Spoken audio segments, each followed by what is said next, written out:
Hello everyone, welcome है आपका मेरे चैनल पर। और आज यहाँ पर मैं बना रही हूँ ब्लाउज़। और यहाँ पर देखिए गला जो आज बनाने वाली हूँ डिजाइन वाला। तो यहाँ पे जो मेन फैब्रिक है इस तरीके से अस्तर रख लूँगी इसके ऊपर और फिर उसको कटिंग कर लूँगी। और सभी ब्लाउज़ में ना इसी तरीके से डिज़ाइन आएगा, लेकिन थोड़ा थोड़ा सा मैं चेंज करूँगी क्योंकि जितने कस्टमर थे अलग अलग कस्टमर थे और उन्होंने यही डिज़ाइन पसंद किया। पता नहीं क्यों उन सभी को एक ही डिज़ाइन क्यों पसंद आया, लेकिन मैं अपनी तरफ से थोड़ा सा डिज़ाइन सभी में चेंज करूँगी। और कटिंग गले की एक जैसी ही उनको पसंद आई है जो भी और फिर जो कि मैं सोच रही हूँ कि खुद ही डिज़ाइन थोड़ा सा चेंज करूँगी। रहेगा वही मेन कटिंग, उसका जो डिज़ाइन रहेगा वो थोड़ा चेंज रहेगा। और ये देखिए जिस तरीके से इसका आपको ड्रॉ दिखाई दे रहा है, अभी मैं बनाऊँगी तो आपको दिखाती हूँ। तो इस तरीके से इतना फैब्रिक है और इसमें से मुझे बाजू और ये निकालनी है। किसी किसी में तो बहुत ही कम फैब्रिक आता है। तो जैसे कि मेरे पास अगर साड़ी में अलग से स्टिचिंग किया होता है ब्लाउज़ का कपड़ा, वो तो फिर वैसे ही रहता है, उतना ही जितना रहता है उसी में मुझे एडजस्ट करना पड़ता है। और अगर साड़ी में से कटिंग करके निकालना होता है तो थोड़ा सा मैं कपड़ा एक्स्ट्रा निकाल लेती हूँ, देख लेती हूँ कि बाजू अगर उनको 12 इंच की या 13 इंच की चाहिए तो निकल रही है या नहीं। तो अगर कम होता है तो मैं उतना ही एक्स्ट्रा फिर साड़ी में से कटिंग कर लेती हूँ। तो उसको मैं क्या करती हूँ, फिर मैं ब्लाउज में ही उसको एडजस्ट करती हूँ। अगर डिज़ाइन वगैरह चेंज होता है, थोड़ा किसी किसी ब्लाउज़ में डिज़ाइन अलग होता है, साड़ी में अलग होता है, तो इस तरीके से मैं फिर अपनी सेटिंग करती हूँ ब्लाउज़ की। तो यहाँ पे देखिए, और इस तरीके से है सभी डिज़ाइन जो है ना, इसी तरीके से सब ने पसंद किए हैं। एक ही डिज़ाइन की कटिंग आएगी, जैसे कि अभी मैं सिलाई लगा रही हूँ, लेकिन कटिंग यही रहेगी। और थोड़ा बहुत कटिंग में भी चेंज करूँगी और थोड़ा डिज़ाइन में, तो सभी में डिज़ाइन में सबका चेंज करूँगी क्योंकि एक ही डिज़ाइन उन्होंने पसंद किया है। उसकी पिक मैं आपको दिखाती हूँ। तो यहाँ पर देखिए जो मैंने पीक लगाई है, ये वाला डिज़ाइन उन्होंने पसंद किया था, लेकिन सभी को यही डिज़ाइन ज़्यादा पसंद आया कि ये वाला डिज़ाइन बनाना। लेकिन मैं सब में थोड़ा थोड़ा डिज़ाइन जो है वो चेंज करूँगी।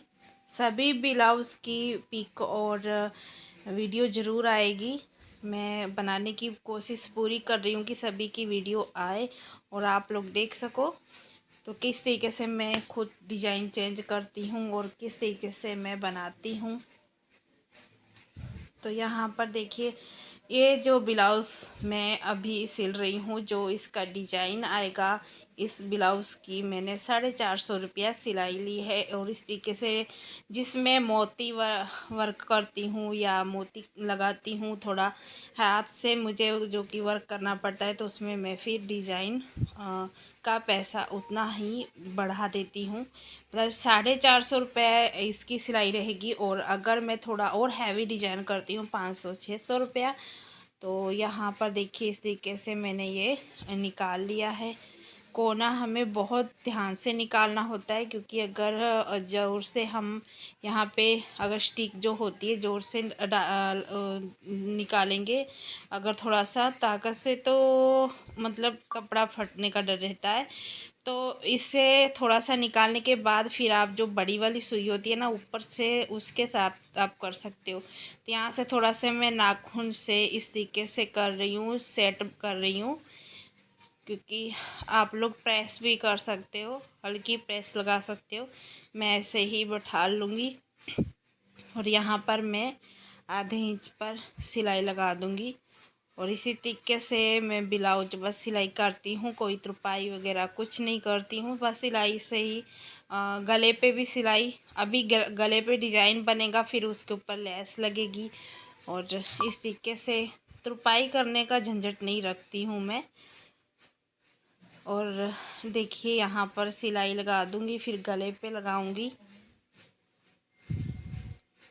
ये जो लेडीज़ है जिसका मैं ब्लाउज़ बना रही हूँ ना, इस लेडीज़ का दर्जी लोग ब्लाउज़ नहीं सिलते हैं क्योंकि फ़िटिंग नहीं दे पाते हैं। और ये मेरे पास आई थी डालने, और मुझे बोल रही थी जो उनकी प्रॉब्लम आ रही थी, मतलब कमर से उनका ब्लाउज़ जो है वो फिट नहीं बैठता है, क्योंकि अपर चेस्ट जो है उनकी थोड़ी हैवी है और कमर बिल्कुल कम है, इसलिए शायद उनकी फ़िटिंग अच्छे से नहीं आती है। तो पहली बार उन्होंने मेरे पास सिलवाया है, 2 ब्लाउज़ डाले हैं और बहुत फ़िटिंग उनको अच्छी आई, और बोल रही थी कि मैं रेडीमेड ही ब्लाउज़ पहनती हूँ, दर्जी लोग मेरा ब्लाउज़ नहीं सिलते हैं। Sorry guys. और अगर मैं सिलवाती हूँ तो यहाँ से कमर से ढीला रहता है और मैं सेफ्टी पिन मुझे लगाने पड़ते हैं। तो यहाँ पर देखिए उनकी प्रॉब्लम मैं समझ गई थी, जो भी उन्होंने मुझे प्रॉब्लम बताई, और फिर मैं वो प्रॉब्लम उनकी जो सॉल्व करके फिर मैंने ब्लाउज़ सिला, और उनको बहुत अच्छा फिटिंग से ब्लाउज़ आया। और पहले मैंने एक ही ब्लाउज उनका तैयार किया था, उसके बाद फिर ये दूसरा, क्योंकि मैं भी यही सोचती थी ऐसा ना हो कि मैं भी सिल दूं और उनको फिटिंग ना आए, तो और फिर वो बोलें कि मेरा ब्लाउज़ बिगाड़ दिया है।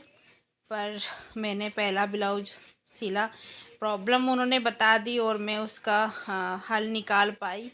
तो यही होता है कि अगर कस्टमर हम लोगों को बता देते हैं तो हम फिर उसी तरीके से कटिंग करते हैं और सिलाई करते हैं, क्योंकि मेन काम कटिंग का ही होता है उसमें। और अगर कटिंग ही हम अच्छे से करेंगे तभी सिलाई करने के बाद जो है ब्लाउज हो या ड्रेस हो तो फिटिंग अच्छे से आती है। तो यहाँ पर देखिए इस तरीके से मैंने लगा ली है सिलाई, बस आधे इंच पे ये भी मैंने सिलाई लगाई है। मैं कस्टमर को पहले ही पूछ लेती हूँ, जो बैक साइड का जो पट्टा होता है आपको 2 इंच का रखना है या 3 इंच का रखना है, क्योंकि बड़े गले होते हैं अगर डिज़ाइन वाले, तो उसमें उसी तरीके से फिर हमें रखना पड़ता है।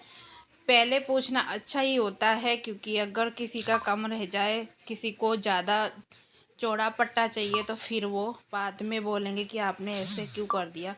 सबसे पहले मैं यही, जो भी मेरे कस्टमर होते हैं मैं पूछती हूँ। मैं ये नहीं पूछती हूँ कि गला आपको कितना इंच रखना है बैक साइड का। मैं सिर्फ़ उनसे ये पूछती हूँ कि आपको नीचे की जो पट्टी है वो 2 इंच की रखनी है या 3 इंच की, क्योंकि मुझे वहीं से ही मैं अंदाज़ लगा लेती हूँ फिर कि गला मुझे कितना रखना है। मेन काम वही पट्टी का होता है, क्योंकि ब्लाउज़ हमारा हाफ होता है, ड्रेस फुल होता है। ड्रेस में हमें पूछने की ज़रूरत रहती है और कि कितना गला रखना है। तो यहाँ पर डिज़ाइन के लिए मुझे साड़ी में से कपड़ा निकालना पड़ा था। तो देख सकते हो यहाँ पे मेरा ब्लाउज़ का डिज़ाइन जो है बन के रेडी हो चुका है। वीडियो अच्छा लगे तो लाइक शेयर ज़रूर करना और कमेंट करके ज़रूर बताना गाइस। और जिन्होंने मेरे चैनल को सब्सक्राइब नहीं किया है वो सब्सक्राइब कर लें। और मैंने यहाँ पर उसके बाद इस ब्लाउज़ को रेडी करने के बाद फिर दूसरा ब्लाउज़ मैंने रेडी किया था। तो यहाँ पे देख सकते हो मेरा ब्लाउज़ पूरा पूरा रेडी हो चुका है। और इस तरीके से मैंने ये लटकन लगा दी है बनाकर, और सिंपल से तरीके ही लटकन लगाई है मैंने, ज़्यादा हैवी नहीं। और एक ये ब्लाउज़ सिला था मैंने, ये कटोरी वाला ब्लाउज़ है फ्रेंड्स, और बिना अस्तर के। और ये देखिए इस तरीके से, और देखिए बहुत फिनिशिंग के साथ मैंने सिला है, और देख सकते हो आपके सामने ही है। और ये काफ़ी उम्र वाली लेडीज़ है जिनका ये ब्लाउज़ है, इसमें डोरी वगैरह कुछ नहीं लगानी थी, और ज़्यादा गला भी उनको बड़ा नहीं चाहिए था। और फिर ज़्यादा दिक्कत इनको ये आ रही थी कि कोई अगर ब्लाउज़ सिलता है इनका तो इनके कंधे गिरते थे। तो उन्होंने मुझे जो प्रॉब्लम थी, जो नाप दिया था तो सारी बता दी थी, तो मैंने वो इस ब्लाउज़ में पूरी सेट की है। तो दूसरा नाप था इनका ब्लाउज़ का, और यहाँ पर अब इसमें हुक लगाने वाली है। तो गाइस इस वीडियो का करते हैं यहीं पे एंड, फिर मिलेंगे नेक्स्ट वीडियो में, कुछ नया लेकर आऊँगी। Bye bye guys.